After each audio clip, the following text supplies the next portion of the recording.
The latest statistics show more teenagers in our country are getting pregnant. That's according to a new study released this week. So what could be to blame? News Channel 15's Drew Blair is in Studio 15 with what she uncovered. Some call the numbers alarming. They show teenage pregnancy rates climbed for the first time in over a decade. Researchers blame a lack of education in our nation's school systems.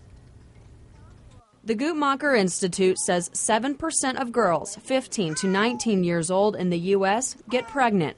The latest numbers come from 2006, when, for the first time in more than a decade, teen pregnancy rates climbed by 3%. In the 90s, fewer and fewer girls got pregnant every year.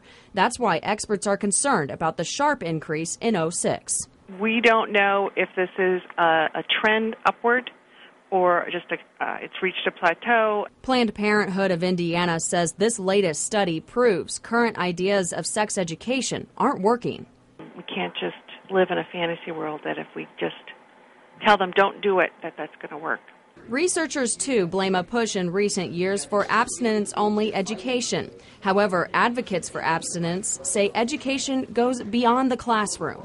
It has to really be something that's reinforced at home, that parents, for example, exert supervision of their young people, and that they make sure that the peers that they're associating with also share the same values.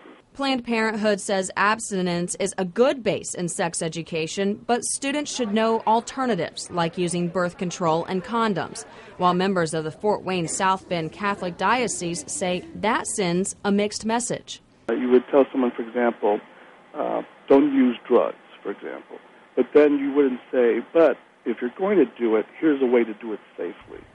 Nationally, Indiana and Ohio are close in rank for teen pregnancies. Indiana is 26th in the country, while Ohio is 28th.